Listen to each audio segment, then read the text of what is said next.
something about the Parisian water that makes you write so badly while having such attractive ideas. The idea of Nietzsche at the end of his life, the syphilitic mess, coming out with his his brain being sunburned by his own genius, not being able to write properly. Again, we're coming back to sexually transmitted diseases, but he had syphilis, probably on visiting a brothel, which his dad started, it was his dad's idea that he'd go to brothels. This is all, as I'm led to believe, absolutely true. So, commitment to the idea that these gentlemen, and it was mainly gentlemen, couldn't write properly. But what do I mean? It seems simple to say, you can't write properly, you're being stupid. In fact, the act of stupidity, the phenomenon of stupidity, is actually quite a complicated process. Stupidity is a manifestation of rather deep processes of avoidance of the truth, avoidance of difficult, complex ideas. Stupidity is not with a small s. Stupidity is, in fact, a certain entanglement of your own bodily processes. So, in fact, these guys were really rather stupid and couldn't write properly, as I've said a million times. But you can judge someone's ideas, as you can probably tell right now, you can judge someone's ideas by their form, of course. You can tell I'm trying to improvise and it's a little bit difficult to perform, and I'm getting a bit hot under the collar, which means I'll remove my Bolognese scarf, Forza Bolognese. You can read someone's form of ideas and, judging on the way it's constructed, decide, well, maybe they're not a very coherent thinker in the first place. There may be really, really clever ideas, but it simply wasn't presented well. And the fact of presentation itself is a form of thinking. That I might be saying that in a really profound way. It might not be a very novel idea, but you get my point. That these guys themselves might be kind of in their own intellectual quicksand, and it's the responsibility, of course, of the superior race of the Brits to come along and order their ideas. I'm joking, of course. It's all up to us to kind of put all of their ideas into order, and in fact, possibly even not classify, but encourage new forms of art, like Joana Baez's comics, or Bandas Desenhadas, and look at her work, a contemporary comic book writer, and look at her as a kind of sub-realist, potentially. So we'll get to Joana in a second, my beloved Joana. But for now, I think, before we'll get to her, I'll just quickly read one or two things, as I promised, from Georges Bataille.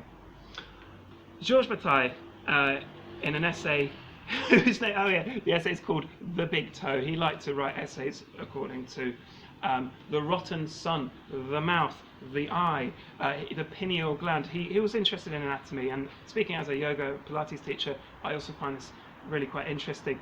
So I'm going to read one quote from The Big Toe, and before I do this, let's bear in mind, these were not preachers from the 17th century. Okay, those guys are good to listen to. They were poetic. This guy, they're all about reading. They've forgotten that humans, for most of living human history, ever since we've used words, we've been listening to each other. We haven't been writing.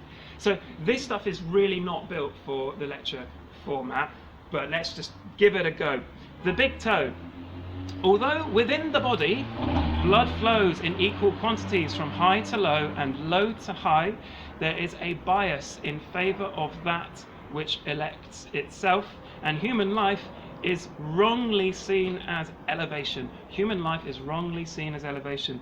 The division of the universe into subterranean hell and perfectly pure heaven is an indelible conception. Indelible being the idea of staining, the impossible contact, or the impossible to remove contact of an idea of heaven and hell, and that duality being inescapable. The division of the universe into subterranean hell and perfectly pure heaven is an indelible conception. Mud and darkness being the principles of evil, as light and celestial space are the principles of good.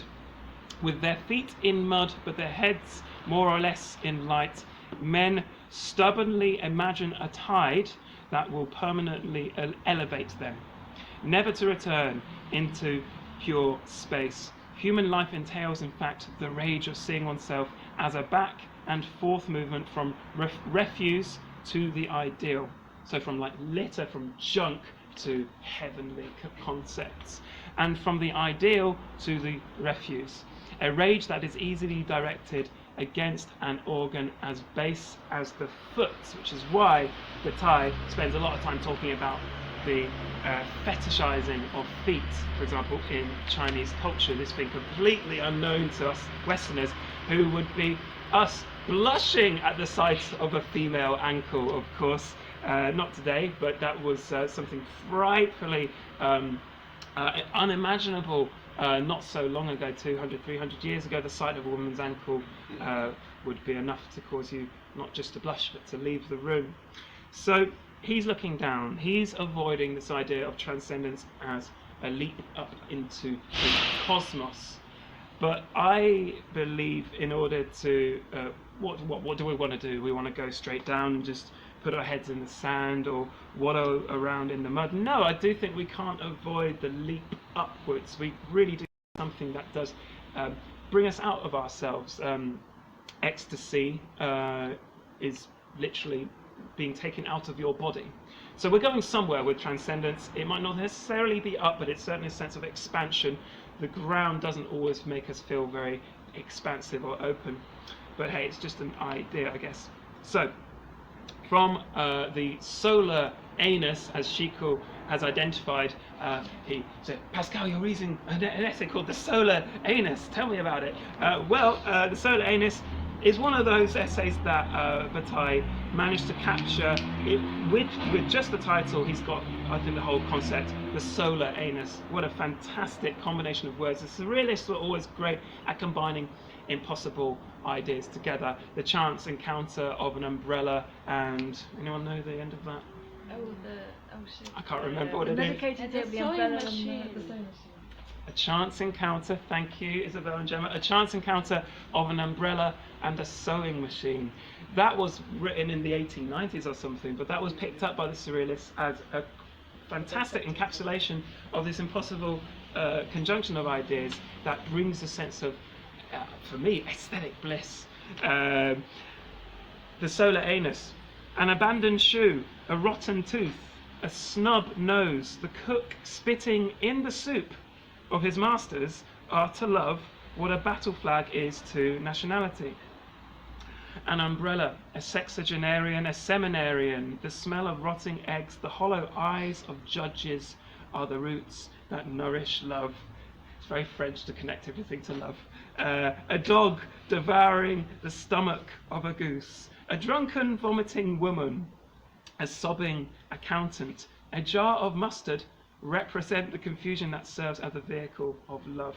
It's these shorter essays where you get these condensed combinations of impossible concepts which, again, not to name check, but Roland Barthes would say that'll give you a kind of textual bliss, ladies and gentlemen. That's what we're aiming for with the sub-real, tapping into...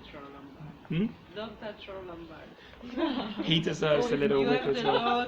But I'm not touch Roland Barthes. Are you feel he's a sacred, priest-like figure? No, I in think this? it's more human compared to Bataille or Deleuze. You mean we're referencing? Okay, thank you for coming in, because I'm kind of desperate for people to come and talk to me.